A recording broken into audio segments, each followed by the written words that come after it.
Lasso no quiere que duermas en el desierto. Lasso quiere que tú salgas a las 7 de la mañana, salgas en la moto todos los días y que a las 3 de la tarde tengas los 300, 400 kilómetros hechos. 22 puntos me dieron del camión aquí, una hernia inguinal que A eso tuve. me refiero. La mierda del camión. Con todo mi respeto, compañero. El Dakar es un negocio. Por supuesto. Es un por super supuesto. negocio. Nuestra pasión es otro rollo.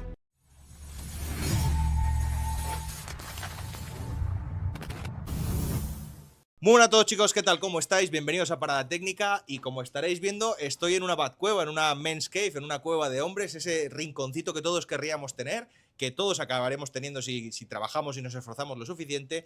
Y en este caso estoy con una leyenda del Dakar. ¿Qué es una leyenda? Es una persona que ha competido como mínimo en 10 ocasiones. Te dan el título de leyenda y en este caso, como os recuerdo que estamos en Gran Canaria, tenemos al primer canario de la historia en competir en todas las categorías del Dakar y acabar en todas.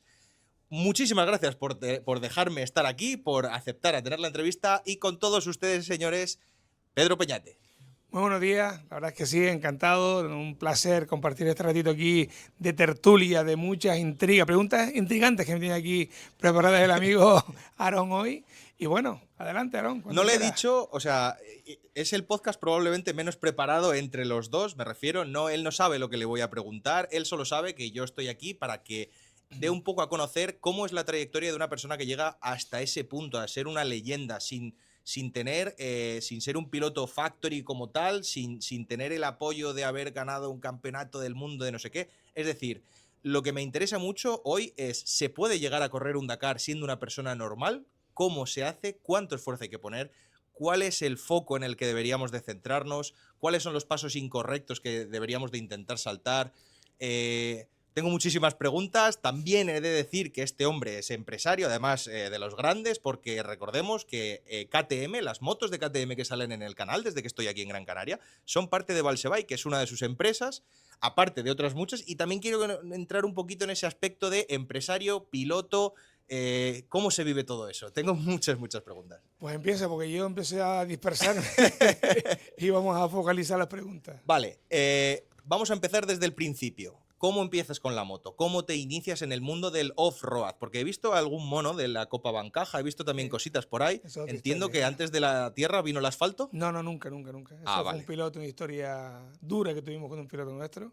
Y yo siempre fui mi motor Sport es el off-road y es la moto de campo realmente. Empecé con la base del trial y cuando niño, pues como todos los que nos gustaban las dos ruedas, mi bicicleta de BMX, que me la hacía injertar de unas con otras con los amigos en el barrio. Con lo que había. Y con lo que había y con lo que se podía, lógicamente. En mi casa estaba prohibida las motos, es decir, yo no tuve moto hasta que pasé de los 16, un verano trabajando en una tienda de muebles cargando todo el sueldo de los 2 meses. Eso me parece muy interesante porque el promedio de pilotos que estamos viendo últimamente son gente que con 2, 3, 4 años como muy tardar ya están subidos en una moto. Es decir, empezaste con 16 tu primera moto. Sí, claro, bicicleta antes, como te decía, pero en moto yo a los 10, porque estaba prohibido en casa. Moto era un peligro y ni de coño. Me das esperanza, porque yo hasta que no cumplí los 18 y me compré yo mi primera moto. Igual que yo, me compré mi primera Honda 70 usada, que pude adquirir en aquella época, estudiando y trabajando 2 meses de verano, que le pedí a mis padres, por favor, déjenme ahorrar esto porque necesito la moto para moverme. Me parece que ellos no invertían un duro en la moto. Hostia. Y bueno, en fin, mi pasión fue tanta desde niño que yo me hacía mis pequeños circuitos allí en Valsequillo, a la de casa, de BMX. Me acabas de dar mucha esperanza, te lo prometo. Y la verdad es que, lógicamente, mi pasión son las motos. Salí este sábado una vueltita por ahí con unos amigos y sigo disfrutando muchísimo. Y la verdad es que, ¿cuándo empezó esto? Empezó toda mi vida. Es decir, siempre me apasionan las motos, las dos ruedas. Me transmite algo especial. Todos los moteros me podrán entender perfectamente. Porque la libertad que transmite una moto, y no hablo de correr, hablo de sentir la movilidad, la pureza de frenada, pero con una fluidez de conducción divertida, eso que vas haciendo curvas o pisteando o haciendo trialeras donde se puede. La palabra es libertad. Eso está claro. Total, siempre. Entonces, yo empecé por ahí, un poco a tu pregunta. Me metí en el mundo del mountain bike muchos años, estuve, de ahí el nombre de Valsebike. Siempre me llamó la atención la moto, pero no podía. Y realmente empecé a montar en moto de enduro y de trial ya con 20 y pico años, que cuando lo probé, flipé. Dije, bien, qué cosa más divertida, Dios mío. Qué sensaciones a 20 por hora, a 10 por hora, Comparto. porque el sentir afrontar es decir, sentir las suspensiones, sentir la respuesta de motor, el toque de embrague para afrontar un obstáculo, eso no es el paseo de donde yo venía, de una moto. Siempre tuve una Maxi Trail toda mi vida viejita. Después de la Honda 70 pasó esa, que era mensajero en aquella época, con 17, 18 años. Mensajero porque tenía que montar en moto y me encantaba ser mensajero porque yo iba a moto. Y luego ya a los 22 años me dio el puntito de empezar con las Pocket Bike, las minimotos chiquititas, señor. a importarlas aquí a Canarias, a vender algunas motitos de trial, alguna representación de bicicletas de la marca Scott, por ejemplo, cogimos en su momento. Y fueron los principios de Valsebay en el año 92 en Valsequillo. En el 94 ya bajé a Telde, donde fuimos creciendo desde una... Piensa que en mi empresa... A raíz de tu pasión, perdona que te interrumpa, Sí, no. a raíz de tu pasión por las motos, ¿pensaste en montar el concesionario? ¿O Total. empezar a importar motos, bicis, todo lo que tenga que ver, ¿no? Mira, Entiendo. esto es muy fácil. Todo empezó, estaba en mi pueblo en Valsequillo, hablando con un señor, un vecino allí, y lo típico que los mayores te preguntan, bueno, ¿y tú qué haces? ¿Has hecho algo? Y mira, sí, hice FP, hice llave pintura, mira tú, nunca lo ejercí al final. Trabajé en mi época de pibe, me encantaba, lo estudiaba, lo trabajaba, pero nunca lo ejercí. Por los 22 años me hice autónomo hasta el día de hoy. Entonces... El gran terror de los españoles. Bueno, pero yo creo que es duro, la vida del autónomo es muy complicada, pero creo que lo que he hecho en mi vida es gracias a ser autónomo. Por lo tanto, si pones en la balanza, claro. no me arrepiento, y si tuviera que hacerlo mañana, haría de otra forma a lo mejor, pero sí, la libertad de un autónomo yo la aconsejo mucho. A lo que iba entonces, un señor me empieza a hablar y me empieza a decir en mi pueblo que cómo iba, que me dedicaba. Y yo, bueno, me dedico, voy haciendo vendedor, comercial en la calle, de una empresa, de otra, tal. Y eso pues sería eso con 20 y poquitos años. Y entonces este señor me decía que tiene una empresa de aluminio, decía yo te aconsejo que hagas lo que te apasione y te guste de verdad, para que tengas ilusión y ir a trabajar todos los días. Yo decía, es que yo lo que a mí me gusta no es un negocio. Hay una frase que dice, trabaja en lo que te gustes y no volverás a trabajar ni un día de tu vida. Por ejemplo. Entonces yo decía, yo lo que me gusta no es un negocio. Y yo me decía, sí, todo en la vida es un negocio. Lógicamente hablaba de la sabiduría, de la experiencia y los años. Entonces vi que le expliqué, mira, me gusta la moto, la bicicleta, la aventura, está. Dice, bueno, pues hay quien vende la bicicleta, hay quien las repara, hay quien las importa, hay quien tal y cual. Dice, hombre, pues sí es verdad. Vale, sabía que existía eso, yo iba a las tiendas a comprar, pero nunca tenía la posibilidad. Entonces tuve que sacrificar una Honda Dominator que tenía en ese momento. La Maxi Trail viejita de la que hablábamos. Exacto. Y con ese dinerito me monté mi tiendita en Valsequillo. Es decir, por eso siempre digo, si Pedro Peñate, con todo lo que he hecho en mi vida deportiva y profesional, lo puede hacer cualquiera. Porque aquí es más que trabajo, trabajo y trabajo. Entonces esos pilotos, hablando hoy del Dakar, que tengan ilusión por el Dakar, hay que empezar a trabajar mañana tarde. Gimnasio, hombre, hoy tiene algo muy fácil. Que darte a conocer es muy fácil. Es verdad que hay demasiada, está saturado a las redes, pero con un canal... Yo lo veo al revés. No, yo veo oportunidad, perdona, pero es que hace 20 años que empecé yo, piensa que no había medio de comunicación más que televisión y un periódico. No había nada más. Ahora es una oportunidad. Podcast, redes sociales, canales, pues todo lo que tú quieras hacer. A mí no se me da mucho, la entrevista no, bueno, hago como puedo, pero no soy muy de estar todo el día con el micro en la mano y todo el día con la cámara o con el móvil haciendo vídeos, ¿no? Pero en mi caso es de reconocer que he tenido que en los últimos años adaptarme muchísimo a las nuevas tendencias y bueno, y ser más visible, porque realmente mis patrocinadores dependo de ellos. Y yo sería imposible hacerlo. En este caso, último Dakar que ha salido hace 2 semanas de Arabia Saudí. Expedición Canarias en el Dakar con Universidad de Nebrija, ¿verdad? Correcto. Pero he visto que tampoco llevas una cantidad de patrocinadores. No eres como el típico piloto super amateur que lleva carnicerías Paco, iluminaciones Fernando. Hay una cosa que aprenderás, aquellos que se meten en este mundillo, que tienes que tener un punto que eres un soporte publicitario, no eres una ONG. Entonces tú te tienes que vender bien como eres. Tienes que venderte como un proyecto y un soporte publicitario. Si no tienes referencia en esa empresa y ir pidiendo, como quien dice, a ver, pues no me malinterprete, pero no puedes ir pidiendo por ahí un poco dando pena. Va a dar pena con casa. ¿Entiendes? Es un proyecto, es un soporte publicitario. Y te puedo hacer divulgar tu marca, podemos hacer después acciones durante el año para que tú te beneficies del trabajo que hagas y vayas haciendo. Cierto es que yo hacer mundiales, campeonatos de España, hasta el 2003, que fue cuando tomé la decisión. Antes de llegar al 2003, es que vamos muy rápido. Una vez que montas el primer concesionario, ¿cómo se te ocurre empezar a competir? ¿De dónde viene?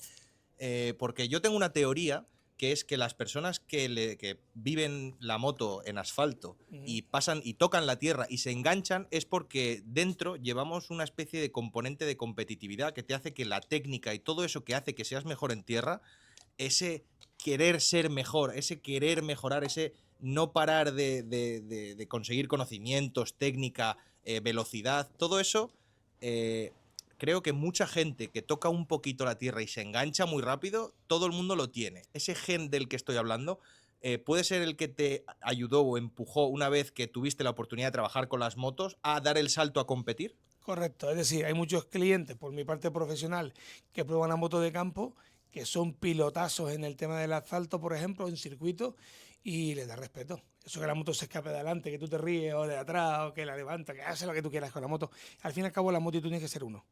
No pues la moto por un lado y tú por otro, no. Tus pies y tus manos son en la moto. Entonces tienes que trabajar mucho las cargas de peso, inercia, pues un poco lo que tienes que hacer eso. Si logras también dar con alguien que yo no di.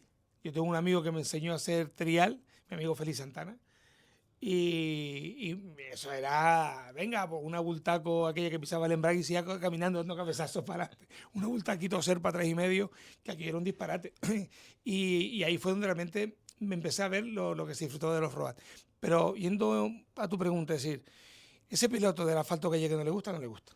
Ahora, No, hay mucha gente que no le gusta, pero el que se engancha el que rápido. llega y se engancha, fue mi caso, disfrutas toda tu vida. A mí me encanta.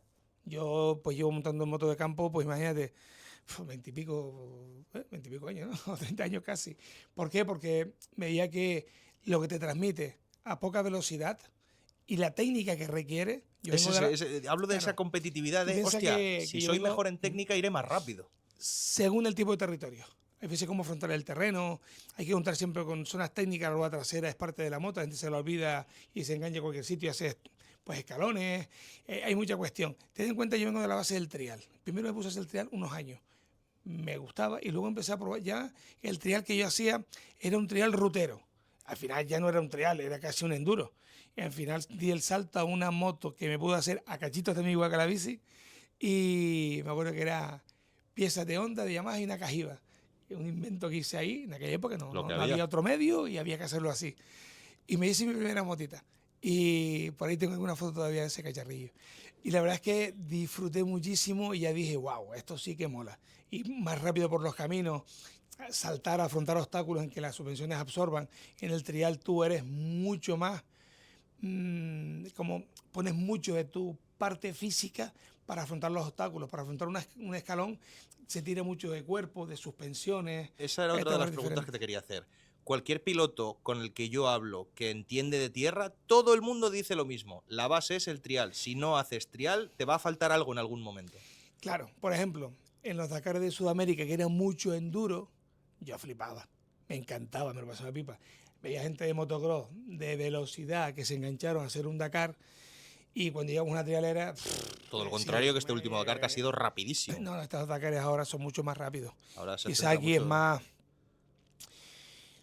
aquí hay una parte de todo un poco, que ya iremos hablando durante el día, o durante la jornada, perdona. Lo que te quiero decir es que en este caso, a lo que te han comentado esos pilotos, sí, yo estoy con ellos. Tienes que traer de la base, si no del trial, de trabajar la técnica con la moto de enduro. ¿Vale? De ir despacio, de sentir la tracción. No subas con inercia una rampa que es muy fácil. Da gas, venga, sube. Claro, no. Quiero sentir cómo subo. Quiero sentir cómo... Párate a mitad de la cuesta y arranca de la mitad de la cuesta. Hombre, es que me entierro. Bueno, habrá que trabajar técnica. Yo me entierro muchísimo. Cargas de peso, las inercias, freno, muchos detalles que tenemos que tener en cuenta que no se aprecian. Entonces, en este caso, lo que te permite la formación de una forma, con una experiencia acreditada, porque también hoy en día, por estos canales que decimos, hay muchas personas que hacen formaciones sin estar documentadas, sino porque ven tutoriales de YouTube y yo me río, no veo cosas de posiciones, correcciones y tal, y digo, mi madre, pero bueno, yo creo que lo que avala a las personas es lo que demuestres en tu vida amateur deportiva, no profesional deportiva. Puedes aprovechar si quieres, porque yo sé que das cursos de conducción. Próximamente tendremos el 28 de febrero un curso Maxi Trail. Nuestra intención es lógicamente cursos de seguridad. La parte deportiva se trabaja mucho, pero me he encontrado, después de casi 12 años con la escuela aquí en Las Terrazas, es que es un hobby. No se trabaja profesionalmente para obtener resultados. Hemos sacado pilotos de Canarias, en casi todas las categorías, en todas las disciplinas, chicos, chicas, hemos hecho de todo en la escuela. Pero al final me he dado cuenta que después no empuje. Una vez que tú te quitas, la gente se baja. A eso iba. Eso era otra de las cosas a las que quería yo centrarme. Estamos en Canarias, alejados a miles de kilómetros del trozo de tierra de peninsular más cercano. ¿Cómo de difícil se vuelve, estando desde aquí, el hecho de conseguir sponsors, visibilidad? Ahora con internet es un poco más fácil. Sí. Pero vamos, tú empezaste sin internet. No, sí. ¿Cómo Sin se nada, sin empieza? nada. Hay un punto en el que son tus ganas, tu espíritu de sufrimiento, y hay momentos en el que son difíciles. Y como siempre sigo diciendo, son momentos en los que, igual que hoy en día, estoy recogiendo el fruto de muchos años. El año pasado el proyecto con camiones surgió simplemente porque necesitaban un navegante, un piloto con experiencia que condujo ese camión, que condució camiones toda mi vida, y necesitaban a alguien que tuviera nociones de mecánica básica. Entonces, claro, empezaron a mirar navegantes, experiencia, para acá y para allá. Claro, por esto, por las relaciones que tengo con Touch Track, surgió la oportunidad de hacer el Dakar el año pasado en camión. Este año, yo Este año has encantado. competido en un T1. Sí. En la máxima categoría. Correcto. 2 ruedas motrices, pero un Sí. T1. Sí, muy, muy contento. Y cuando este año recibo la llamada de Extreme Tech y la Nebrija con un proyecto, ya pensaría, bueno, este será uno que me quiere gastar una broma, porque no es por nada, no me menosprecio para nada. Me considero una persona estable en mis proyectos, en mis retos, mis objetivos, y así es lo que me ha hecho el trabajo, que tú crees que nadie te está viendo, porque nadie te dice, hombre, muy bien.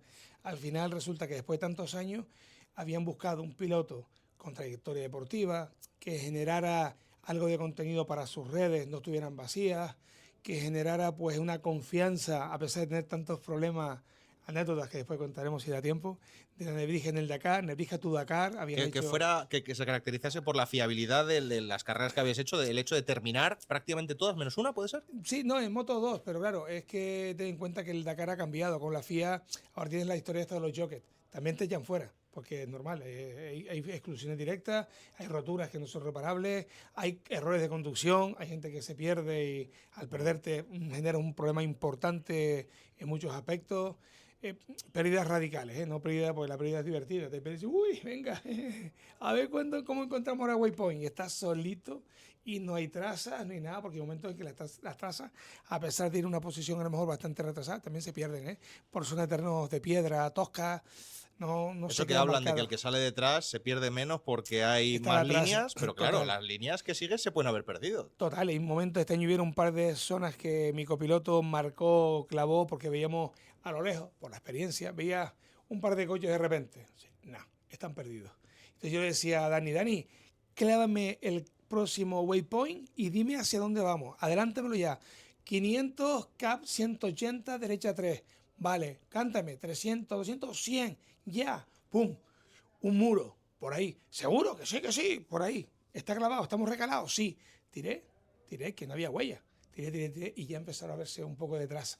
Y la gente había a lo mejor 10 o 15 coches, que fue un día que adelantamos como 109. Hay una de las etapas que salimos el último y adelantamos 109 puestos.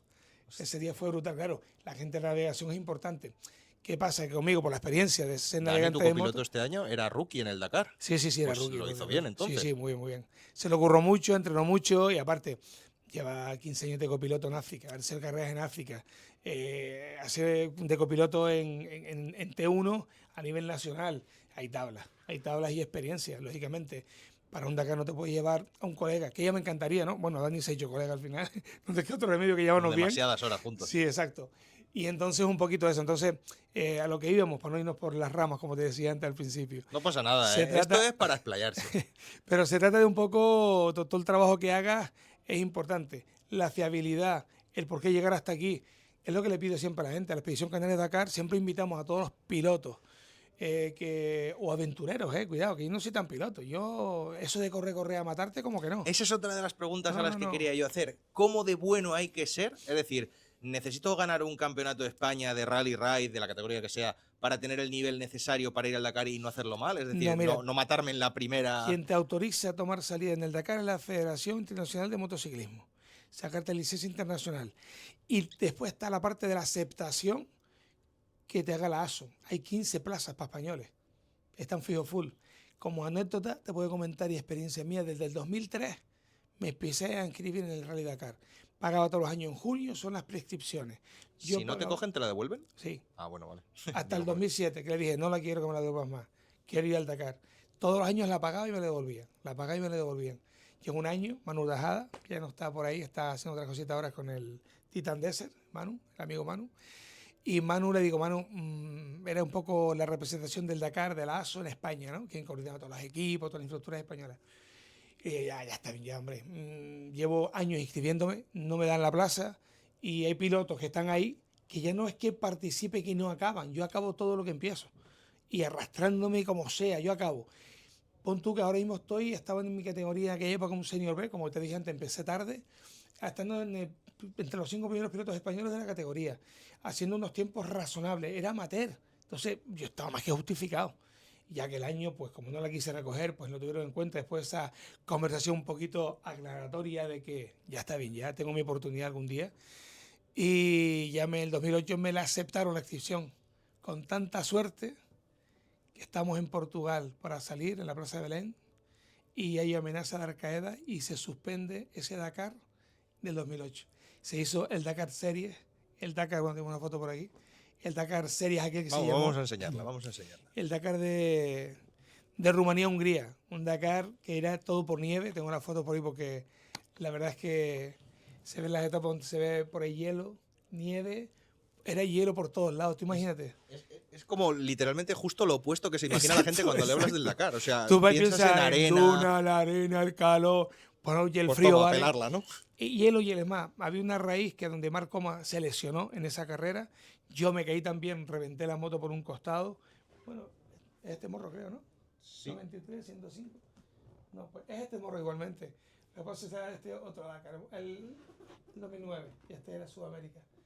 Pues te puedo decir que muy complicado ese año. Y ya te digo, después de tantos años esperando que me aceptaran la inscripción, llego y hay una amenaza de Arcaeda y Sarkozy, en aquel momento presidente de Francia, le prohibió a la organización del Dakar que hiciera la carrera porque el impacto iba a ser catastrófico, por la amenaza que habíamos recibido. Y de hecho, una de las cosas que también te quería preguntar, y así un poquito más de Strange, si se puede, se ha escuchado más de una vez historias prohibidas de contar, no prohibidas de contar, pero que no, la gente no cuenta mucho, que han pasado en el Dakar y la gente, y bueno, obviamente la organización no va a darles publicidad, pero que sí que han puesto en peligro a los participantes por el hecho de organizaciones externas terroristas, amenazas de bomba, etcétera. Motivo que vi el Dakar, cuando lo hacemos, vamos a un Star Camp, que le llaman ellos, campamento de salida, donde realmente no tenemos contacto ninguno con la población. Las gasolineras que vamos son las concertadas. Y Arabia hoy en día súper seguro para el Dakar, pero porque hay un control brutal, brutal. Cierto es que hubieron 2 actos terroristas con bombas lapas en camiones de una amiga de Liparotti, la italiana de los moños, que seguro todo el mundo la conoce pues fue uno de los camiones afectados, que perdió incluso su chofer, le amputaron una pierna por la bomba lapa aquella. ¿Qué pintamos allí? Es pues como un doble tap de peligro. No solo me puedo matar en una curva, sino que encima estoy en un sitio donde ¡ay! Puede ser carne de cañón, ¿no? A los militares suena ser carne de cañón, ¿no? Sí. En la infantería marina me lo decían. Más preguntas. Venga. Montamos el concesionario y queremos empezar a correr. ¿Por dónde empezamos? ¿Campeonato de España? Campeonato directamente. No. Primero tienes que medirte. Primero regional, nivel canario. Regionales, provinciales. Voy a guardar esto. Sí. Empezamos a hacer cositas por aquí y vamos viendo que somos capaces. Luego, en un momento puntual, la Federación Canaria hace una selección de pilotos. Pues que ya estamos, porque en Canarias, obviamente, la provincia, la comunidad, pues se ganaban las carreras en las categorías que tocaba y tal. Y hizo una selección de pilotos a los campeonatos de España, se llama Enduro de las Autonomías. Ese Enduro fue mi primera toma de contacto, año 96. Ahí está el tema. Ese es otro de los puntos que me gustaría tocar, y es que yo, por lo menos, como nuevo en este mundo y mucho más nuevo en el mundo de la competición todavía, cuando hablo con la gente, sobre todo los pilotos ya consagrados, me hablan de copas y campeonatos que ya no existen. O sea, cada vez hay menos. Pero se transforman, sí hay. Nosotros tenemos una estructura en Sevilla con TRT, Y nosotros sacamos pilotos de Canarias, que está todo, está llave en mano. La moto está allí, tú corres, coges tu avioncito, que a veces suena bien, es de, vivo en Canarias, billete, residente canario, me cojo el avión. ¿Dónde vamos? A Galicia. A Galicia, llegas ahí, tienes el paddock, tu moto, maqueada, los mecánicos, todo hecho, corres, terminas la carrera, dejas la moto y te vienes. No, suena, parece que top, no, para nada. Es accesible, se puede hacer y es donde vas sacando, existen las categorías, existen los diferentes equipos y copas de diferentes marcas. Pasa, son diferentes, han ido cambiando los tiempos, ahora es un lujazo. Antes no, antes no había estructura afuera, te llevabas tu moto Claro. y era un gasto, era una locura. Contenedores los perdían, una vez mandaron un contenedor para una autonomía a Barcelona, imagínate un contenedor de moto de los Canarios para la autonomía el fin de semana y resulta que la moto en vez de estar en Murcia, Puerto Lumbrera, las mandaron, bueno, todos los pilotos canarios aquella vez casi, nos mandaron la moto a Mercabarna y la moto había que llevarla a Murcia. Pues con un taxista conocido de Barcelona que buscara un camión que cargara todas las motos para que tuvieran la carrera de Murcia. Hostia. Imagínate, quita locura. Y llegó en un camión de frutas y verduras. Imagínate las motos. Nos reímos, no nos dio la gana. Hoy en día es inviable no meter motos en un camión de frutas. Se hace lo que haga falta, lo que Lo que haga fuera. falta. Ahora es muy típica la figura de la furgoneta cargada hasta el tope con un huequecito para que tú puedas dormir y poder Ya, ir no, a no, pero me recorrer. refiero a que el camión que nos transportó las motos de Barcelona a Murcia era Ya. un transportista de verduras. Sí, sí, sí, Que la sí. moto iba tan mezclada ahí con las papas, con las coliflores. y la BLV, historia. búscate la vida. O sea, haz lo que tengas que hacer, pero Está corre. claro. Pues la verdad que un poco te digo, a día de hoy es mucho más fácil que antes. Antes tenía que haber, te digo, quizás el umbral que tenemos de sacrificio y de emociones, de hacer cosas, no había barrera. Ahora me encuentro, no hablo mal de ahora ni nada, sino mi opinión, lo que vivo, que las cosas las queremos hechas, las cosas hay que hacerlas. El camino te lo labras tú. Yo estoy labrando un camino de expedición Canadá Dakar, de manera que los pilotos que se quieran venir algún día, a ver, lógicamente la expedición canaria, pilotos canarios, residentes canarios, que perfectamente se suban al proyecto y yo encantado de brindarle toda la información y toda la ayuda posible. Es más, lo que esté en mi mano, que pueden contar con ellos. Hay pilotos que se acercan todos los años en diferentes disciplinas dentro del Dakar, pero la intención es ir para correr, claro, eso hay miles. Pero primero tienes que empezar un campeonatos regionales. Después, que no hay pocas carreras en España, en Canarias ahora mismo. Tenías que irte a campeonatos nacionales. En Canarias, y te hablo desde el que está buscando información, y llevo ya, desde que llegué, estoy buscando información sobre el tema. He visto que sí que se ha hecho alguna carrera de enduro, algún tal, pero cada vez dan menos licencias, dan menos permisos. Y lo que he visto que se está rotando un poco, por lo menos aquí a nivel territorial, es un poco como a rutas populares, como hace poco vimos la Extreme 300, cosas no competitivas. Correcto. No competitivas. Claro, porque los permisos es complicado. Yo, como club, estuvimos haciendo pruebas internacionales hasta hace 2 años.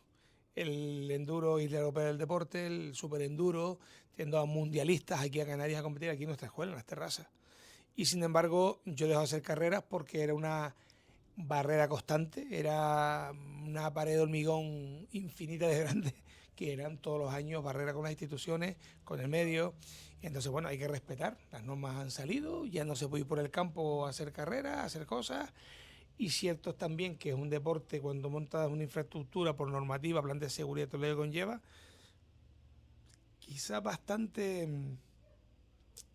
lío. No lo hacía por pasión.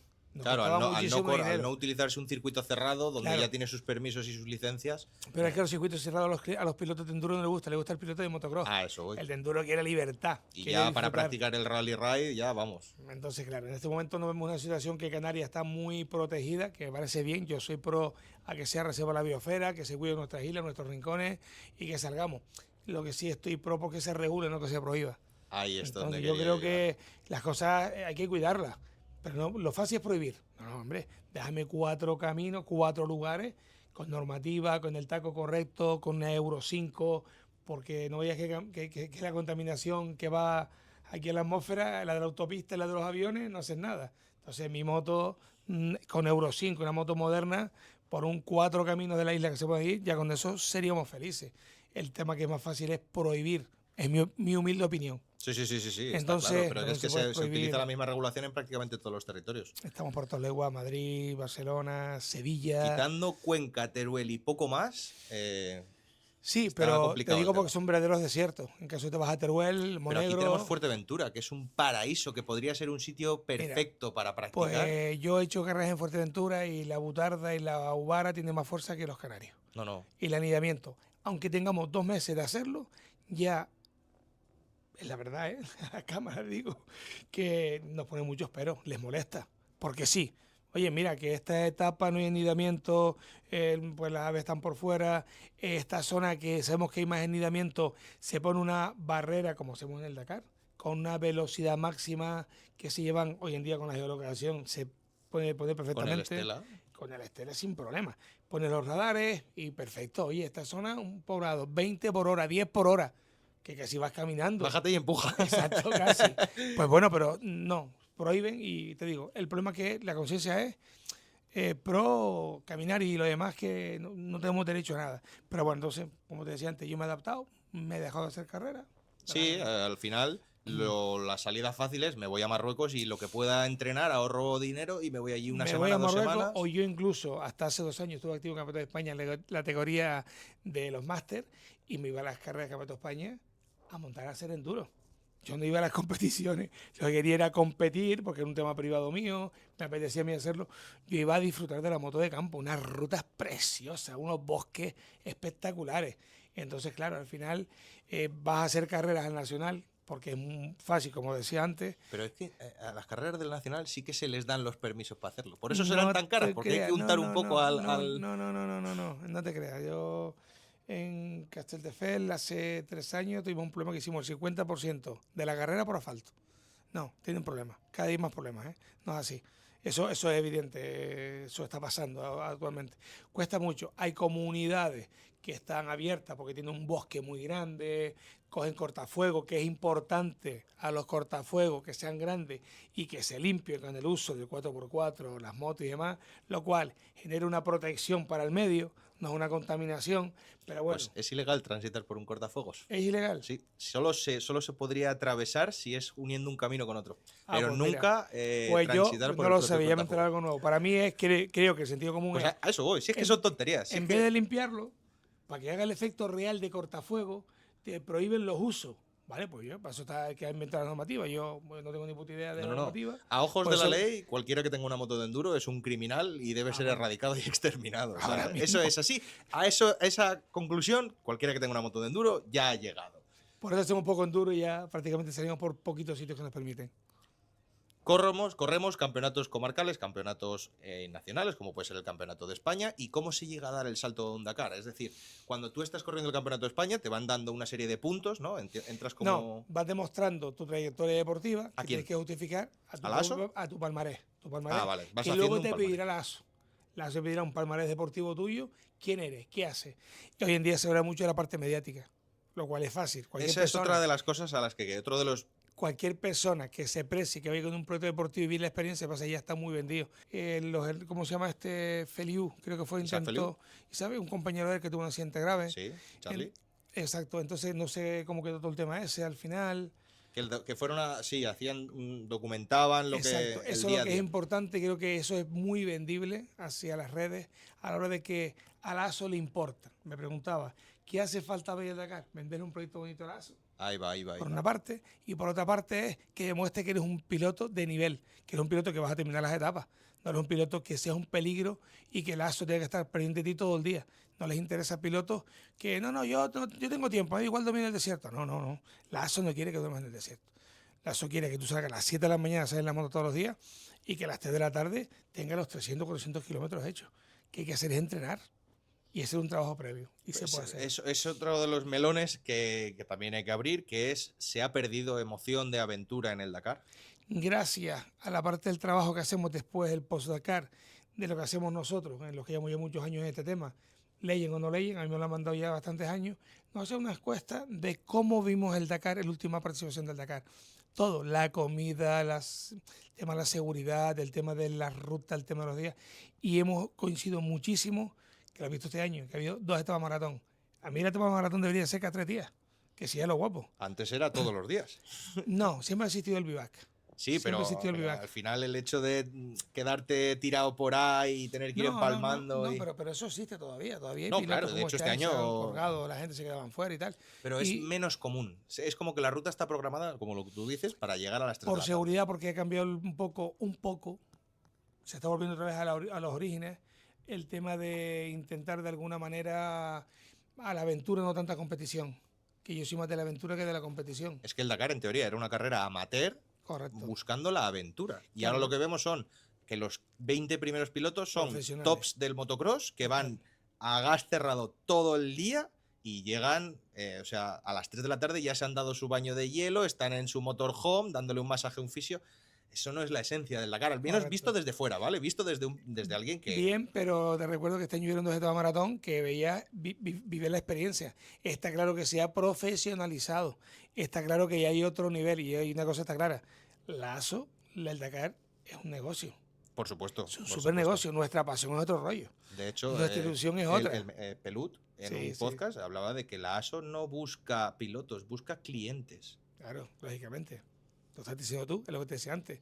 Clientes que te den presencia en el mundo de las redes, clientes que lleguen, que acaben las carreras, que tengan una licencia internacional porque la FIM en este caso te la ha dado y con eso ya entra. ¿Qué pasa? Que claro, en España hay todos los años puede haber a lo mejor 30 o 40 inscripciones, van 15 cada año. Entonces, Con lo caro que es. pero en motos es tanto, ¿eh? En moto... Yo te voy a decir y dejo un mensaje por aquí simplemente.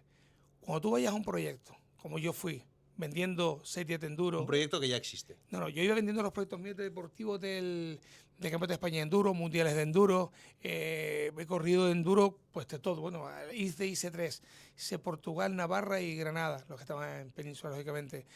De esos 3 ICE, pues los acabé todos, lógicamente. Y lógicamente no, me seguían bien y tenía suerte de acabarlos. Entonces, se trata que al final, yo cuando terminé de hacer esas pruebas internacionales, mundiales, 6 días de enduro y tal, ayuda a cero. Ahí está el tema. 4 amiguitos y ya está. Cuando yo cambié el chiste, decía, bueno, ya dejo las carreras, esto no me gusta, hablándolo en casa, con mis amigos cercanos, la gente de confianza. Y, hombre, con lo que te apasiona a ti las motos y las carreras va a dejar. Y yo, sí, pero es que llevo 10 años haciendo enduro. Y no me ayuda a nadie. Y ya llega un punto, ya he vivido todo esto, ¿para qué lo hago más? No sé, como estos últimos años. Eso estamos hablando pre-Dakar, pre-primer Dakar. Sí, no, pero Dakar no, antes de tomar carreras de enduro y corriendo carreras de ese tipo, ¿no se te pasaba por la cabeza el Dakar? Sí, pero inalcanzable. Por eso mi proyecto se llamó Sueño Dakar. Para mí era impensable cuando llegó la primera autorización 2008 o aceptación de autorización a la salida. Para mí ya había ganado el Dakar, ya, sin salir de aquí. Era la hostia. No, y de hecho, el sueño de la mayoría de gente que quiere ir al Dakar es simplemente participar en él y vivir esa aventura de la que estábamos hablando, que, bueno, el hecho de profesionalizarlo, pues igual baja un poquito el nivel de riesgo. Otra pregunta te voy a hacer. Actualmente, la gente más purista de esa aventura hablan mucho de que ahora mismo solo queda la Africa Eco Race como que mantenga esa esencia purista. ¿No lo has valorado correr la Africa Eco Race? Yo corro todo lo que pueda conseguir. Se está realizando ahora mismo, de hecho. Está acabando ya, sí, correcto. La cuestión es que no es mediática, no es vendible. Ahí está el tema. Y la verdad que cuando pruebas y ves la infraestructura y ves lo que hay en el Dakar, te das cuenta por qué la África Eco Race cuesta lo que cuesta y por qué el Dakar cuesta lo que cuesta. La seguridad, todo el equipo de infraestructura es brutal. Eso es parte, y no te estoy llamando viejo ni mucho menos, pero yo soy muy así. Eso es por la edad, es decir, ¿el Pedro Peñate de 25 años hubiera pensado tanto en la seguridad y tal, o más en la aventura? No, Pedro Peñate de 25 años, Pedro Peñate de 55, te voy a decir siempre que yo dependo de los patrocinios. Si no tengo patrocinio, yo no lo puedo hacer. No, es por inviable. Supuesto. Entonces, ¿qué es más vendible? ¿El Rally Dakar o el Africa Race o el Africa Eco Race? Que estén vendiendo lo del Eco Race porque intentar ser algo visible con el tema de la responsabilidad social deportiva. Al fin y al cabo se trata que a ti, si te hace ilusión un proyecto de este tipo, lógicamente tú quieres participar en un sitio que sea visible. Y lo que a día de hoy, mañana cambia el tema y el Eco Race o el Africa Race se hace viral, es un pelotazo y muy bien, pero es que esto lo hace muy bien. El Dakar, las infraestructuras, nosotros tuvimos un problema este año serio de salud con nuestro mecánico, que tuvimos que repatriarlo a España a mitad de rally. Este año fue un año bastante complicado, bastante duro y muchos problemas. En una de las etapas llego y me dice, vete al hospital urgente. Yo, mi copiloto y yo, me faltan los 2 mecánicos, no llevábamos más nadie. Me encontré al mecánico allí que una piedra en el riñón muy grande, no podía orinar y tenía muchos problemas. Vamos a pasar al marujeo de. Marujeo. Vamos a pasar a anécdotas, ¿vale? Has corrido en Sudamérica, has corrido, bueno, contando el de Hungría, y ahora se estás corriendo. Estos últimos se ha corrido en Arabia Saudí. De las 3 localizaciones, bueno, entiendo que está de lo que es. Sí, La vamos a dejar un poquito de lado, pero bueno, entre Sudamérica y Arabia Saudí, ¿con cuál te A quedarías? ver, a mí me gusta mucho, como te decía antes, el tema del enduro. Entonces, a mí me gustó mucho, mucho, mucho el pasar por los Andes, era brutal. Los pasos del Llama, San Francisco, Salar de Uyuni, a 5.200 metros de altitud en ¿Te Bolivia. faltaba el aire? ¡Wow! Que si faltaba, era la leche. Y al final, pues bueno, ahí te buscas la vida. Teníamos cada, no sé, 10, 20 kilómetros militares con aire. Claro, tú imagínate, y un melenar, es decir, prácticamente estoy todo el día aquí en Telde Sí, sí, no, no. trabajando. Aquí, desde luego, Duermo con el sequillo, pero que esto no tiene altura como no te pongas ninguna. a hacer flexiones en la cumbre, poco. Por eso digo, entonces sí, se notaba muchísimo, muchísimo. Y como a tu pregunta, yo me quedo honestamente por la parte técnica del enduro, está claro que era mucho más duro Sudamérica. Bueno, y en Mucho duro. paisajes entiendo que también el hecho de hacer. Bonito. Tiene que ser Y San Miguel de espectacular. Tucumán, para mí es un sueño. Me gustaría volver algún día. Bueno, tengo una ruta este año por Chile y Argentina. ¿Que también organizas? En marzo, sí. Rutas. Rutas por ahí, por Sudamérica este año toca ahí. Hemos hecho Cabo Norte, hacemos Marruecos, hacemos muchas cosas durante el ¿Dónde año. pueden ver eso? A ver, ¿sabe qué pasa? No somos una agencia de viaje. Entonces lo hacemos muy aquí organizado para nuestros clientes, amigos, Mira, gente cercana. te voy a decir una cosa de los canarios que me trae de cabeza, A literalmente ver, hablando. cuenta. Yo ahora estoy empezando a organizar un evento también y participé en la Extreme 300 en la organización y me di cuenta de que aquí se mueve todo por WhatsApp. O sea, se utilizan muy poquito las redes sociales porque como hay tan pocos eventos, lo que hay se va a llenar tan rápido que no llega ni a necesitar publicidad. Se llena, nada más sacarlo, se llena. Y digo, cabrón, en plan, hazlo más grande, vamos a hacerlo más grande, vamos a darle más publicidad. ¿Sabes qué pasa? Por ejemplo, las 300 los conozco, he hecho una manita con ellos ahí y te puedo decir que lo llenó en nada, pero tenía 100 participantes en nada, entonces tienes que parar, si no se te va de madre. Los eventos que hemos hecho aquí en Canarias años atrás, otros eventos importantes, más de 100 motos, una locura. Y ahora y después la carne de cañón. Y aunque no lo hagas con ánimo de nada, porque es justificar los 4 gastos, porque las inscripciones son ridículas, lo que se paga es una porquería para todo el Sí, trabajo que muy lleva barato, muy detrás, barato. muy barato, pero eres organizador de un evento, estás provocando que la gente se reagrupe. Quieras o no, quita responsabilidad o no. Eso es muy de lo de no reuniones de grupos de más de equipo, es muy del franquismo eso, ¿eh? No, pero que el tema está en que a día de hoy la normativa, digo, pues yo hacía rutas mucho en Lanzarote y Fuerteventura y a mí me cogió, alguna vez nos paraban los CEPRONAS, nos paraban el medio ambiente, decía, a ver, ¿quién organiza esto? No, un grupo de amigos que venían a pasear. Sí, vale, pero ¿quién coordinó esto? Siempre hay, bueno, son tontos. ¿Quién quedó? ¿Quién Y dijo de llega quedar? alguno que sea con él. Y al final dices tú, bueno, yo lo que he hecho es, bueno, saqué los billetes, bueno, pues tú eres organizador para que tus papeles. ¿En serio? Y te llegan, no me llegan nunca a multar, pero si te llegas a asustar. Porque que te te gusta el meten una enduro, multa. eres un criminal. Punto y final. Pero claro, pero ¿y qué hacemos entonces? Entonces dejas de hacer esa ruta y al final te digo, rutas en Gran Canaria de 100 motos a pista abierta y a paseillo, al final está provocando estás esforzando ese encuentro de 100 motos. Entonces tienes que tener cuidado. Ya en su momento al chico que lo hacía le dije, oye, para adelante, cuenta con nuestro apoyo, pero ten en cuenta que estás montando un evento. No, que la gente es responsable de sus cosas. Sí, perfecto, pero ten en cuenta un poco que al fin y al cabo que no te pase nada, coño. El que va dentro eres tú, como ¿Sabes pase qué pasa? algo. Que lo hace con tanta ilusión. Ahí está el tema. Que nosotros, yo he organizado toda mi vida, he hecho rutas a Fuerteventura, Marruecos. Una de las cosas que tenemos ahora, por ejemplo, ¿dónde he preparado los Tacares? En Marruecos. Es que no nos queda Porque otra desde no aquí. queda otra. Y hay motos ahí abajo, en Agadir, por ejemplo, Y una eso base. que ya no hay ferry de Canarias a Marruecos, que cuando me enteré yo de que lo habían quitado dije, me cago en... Pues bueno, ya hace años que lo quitaron, pero realmente hay motos en Marruecos. Si tú quieres ir a entrar mañana un fin de semana a Marruecos, te coges un avión con 20, cuesta 4 duros, te vas a Marruecos y estás en el paraíso. Y te vas con 4 colegas y se monta una ruta allí cuando tú quieras. Porque hay muchas empresas en Marruecos Sí. y son Muchas accesibles. españolas, últimamente ha Sí, habido sí. afloramiento. Muchas. Entonces, coño, es fácil montar y disfrutar allí 4 o 5 días, una semanita en África, y es lo que aconsejo a todo aquel que quiera hacer rutas y quiera hacer un Dakar o quiera hacer el Rally Rides, que Marruecos es el paraíso. De Península está al lado y de Canarias, bueno, está al lado. El problema de Canarias, pues hay que alquilar la moto allí. Pero bueno, tú te llevas tu moto, entre mus, cubierta, revisión, No. al final te das una pasta, vas allí, tienes todo hecho, pues mira, no sé yo qué será mejor una cosa o la otra. Sí, es echar cuentas y realmente tampoco es tanta Yo locura. la he echado y te digo que casi lo mismo. Has corrido en buggies, en side by side, has corrido en categoría T1, has corrido en motos y has corrido en camiones. ¿Con cuál te quedarías? Porque a pesar de que te gusten las motos muchísimo, para una carrera tan dura, el hecho de ir 15 días sentadito en un camión, ¿se hace más fácil? ¿Se hace más duro? 22 puntos me dieron el camión aquí, en una hernia inguinal que A eso tuve. me refiero. La mierda del camión. Con todo mi respeto, compañero. Ah, no, la moto flipa. La moto hablan de que la navegación es más fácil por el hecho de tener mayor campo de visión. No, la navegación es la misma. Ves lo mismo. Al fin y al cabo, lo que tienes que ver, lo ves y ya está. No es una cosa más allá que digas tú, bueno, se ve bien igual, que vas de pie, pero bueno, si vas a cap y a metro. Cap 5 kilómetros. Cuando llegas a 5 kilómetros, pues otro waypoint y otro cap. Ya está, no tiene nada que ver. La moto es la esencia. La moto es la aventura. La moto es el Dakar. El origen. Y hay una parte que digo en cada entrevista, en cada momento que puedo, es que el 50% de la moto en el Dakar es la psicología. Buah, Tiras más de cabeza que de buah, físico. Es que hay un duende bueno y un duende malo. Está el duende, pero lo que pintas aquí, serás tonto, chiquito esfuerzo, tú eres bobo, jugándote la vida, ¿para qué? Y eso hay que trabajarlo para decirle, ¡fuah! Tíralo para allá.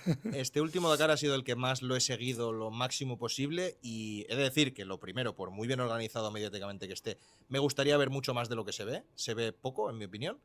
Y sobre todo, hay una cosa a mí que me vuelve loco, es el tema de los enlaces de 600 kilómetros. ¿Cómo coño gestionas Es lo más duro. una recta de 600 kilómetros y yo voy por la autovía de Las Palmas a Maspalomas y ya me canso, ya me aburro? Te cansa, te aburre y te da sueño. Es un cansancio brutal.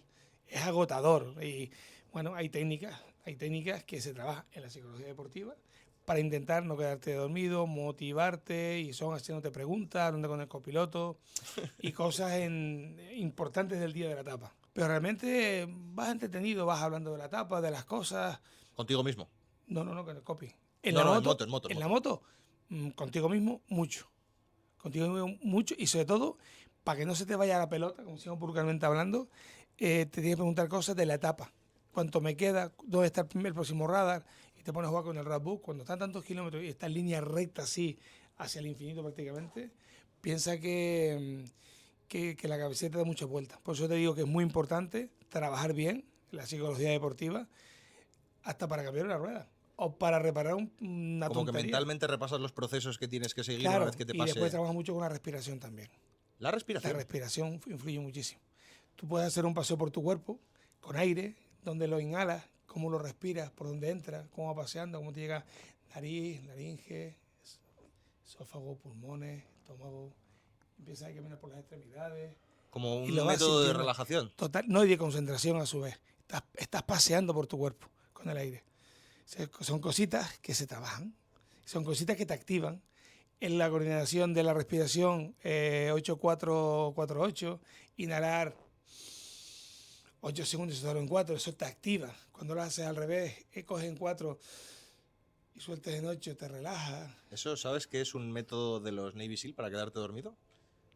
Pues bueno, yo lo utilizo, pues me lo han puesto ahí en el trabajo que tengo que hacer y lo repaso cada año, y unos vídeos muy chulos que te relajan, que te concentran, y es creo que el trabajo en general. Yo creo que me enamoró a mí del Dakar al final, y llevo tantos años, ha sido me ayuda mucho hasta en mi vida personal, mi día a día, porque el agendarte, el organizarte, el programar, coordinar. Y que cuando sale un imprevisto, no volverte loco, primero un pie y después el otro, vamos a ver cómo se resuelve esto. Pero eso hay que llevarlo hay que llevarlo a la materia, hacerlo, ejecutarlo, que es lo que lo hablamos, visualizaciones, muchas.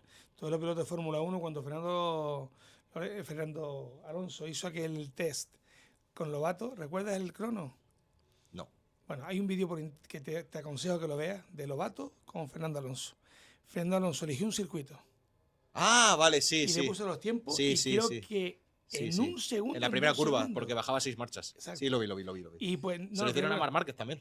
Hicieron todo el circuito, le echaron el crono y decía lo que hacía. Si fallaba por medio segundo o algo así, ¿no? Hostia, eso es una pura locura. visualización. Una locura.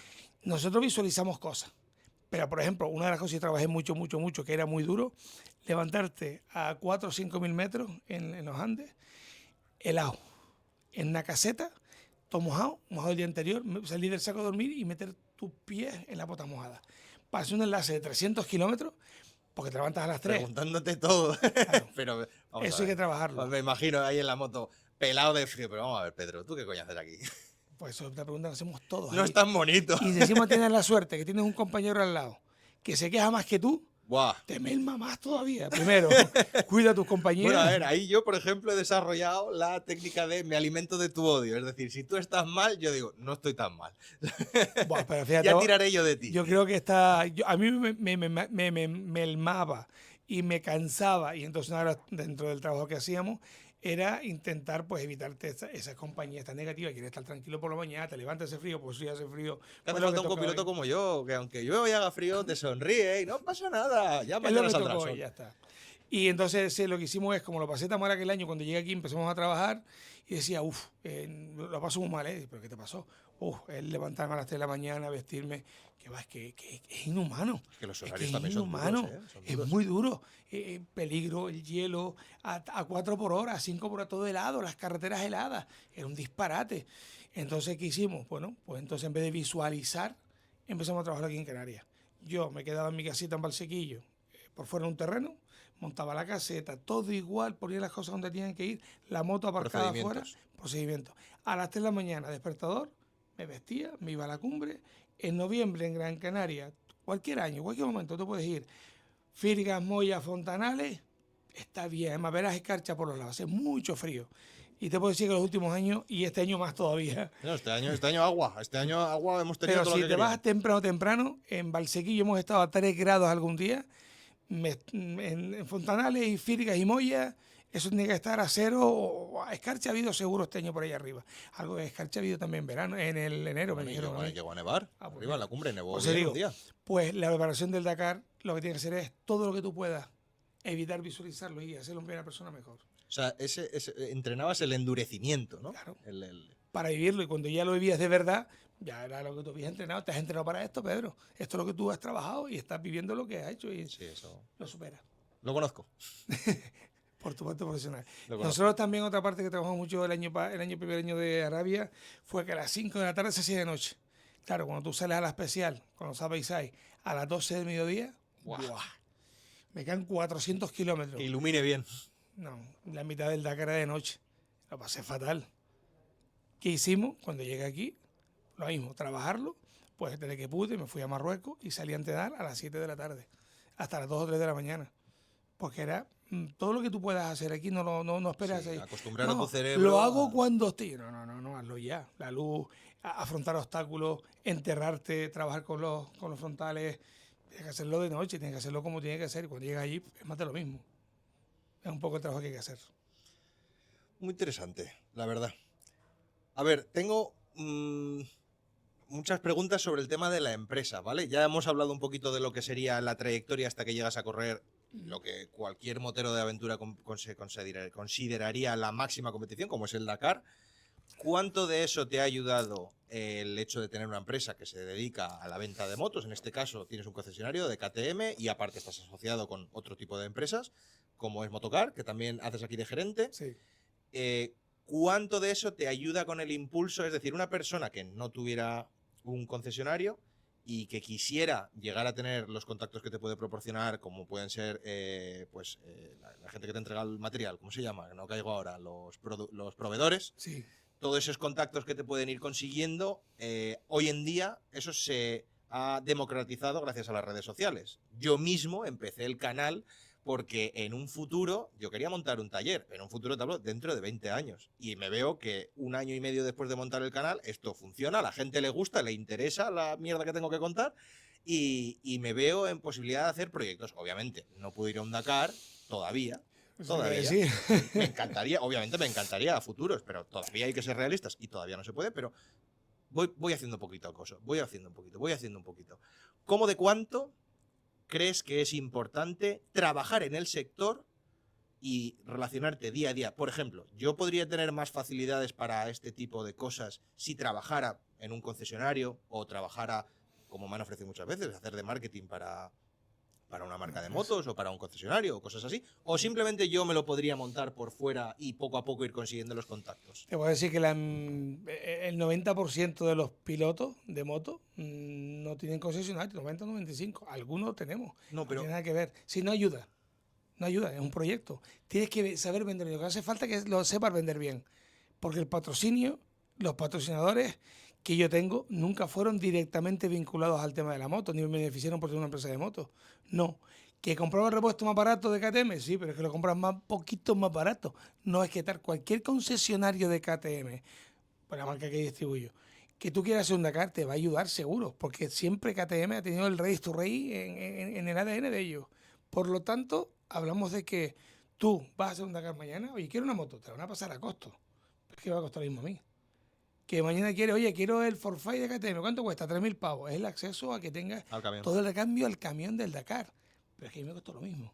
Entonces, a tu pregunta, no es necesario para nada, no te ayuda en nada. Es que lo que iba con el tema de las redes sociales, últimamente estoy viendo un patrón en la alta competición, y te hablo del nivel más alto que se pueda llegar, en el que no hace falta ser el mejor piloto para llegar, sino lo más mediático posible. Te lo explicaba antes con lo del ASO.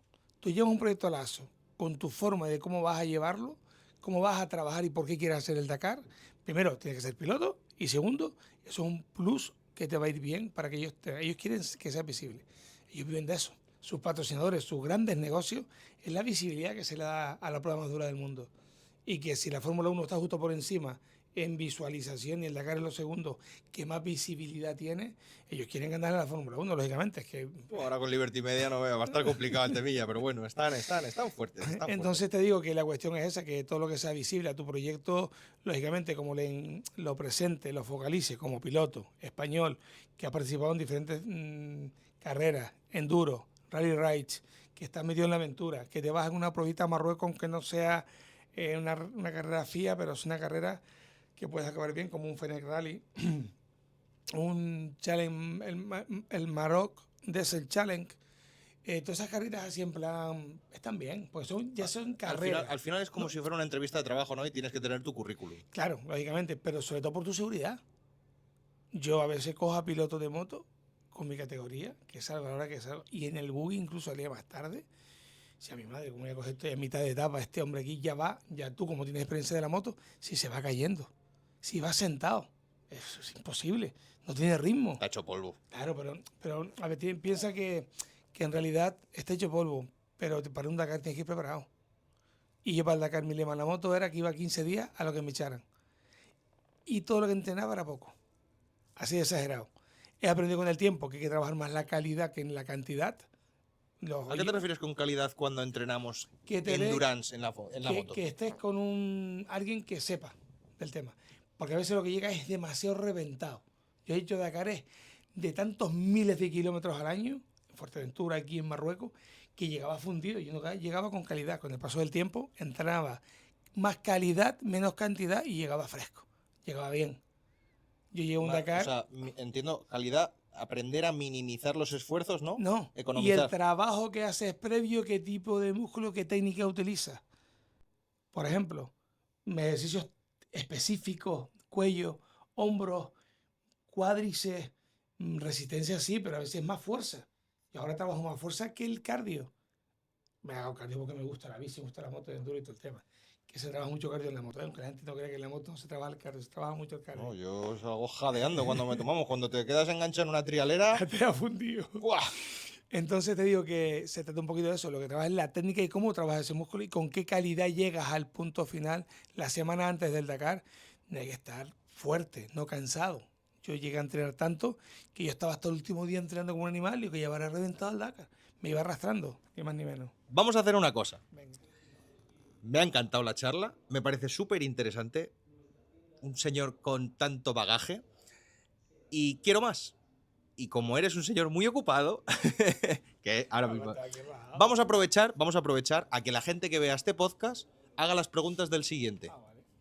Entonces, queda en vuestra mano, caballeros, señores y señoras, el que lo esté viendo, poner en los comentarios las preguntas que queréis que vuelva cuando vuelva a grabar con Pedro, que espero que no sea dentro de mucho, dependerá de vosotros.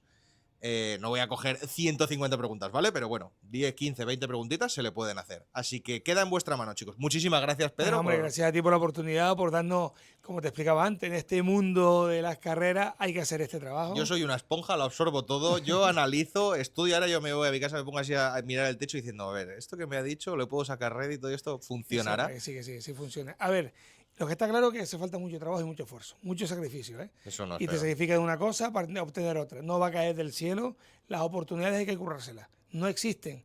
Sí, la lotería existe, no está claro, pero hay que comprar billetes, hay que La comprar, hay que lotería jugar. vale 90 veces menos que hace 60 años, ¿eh?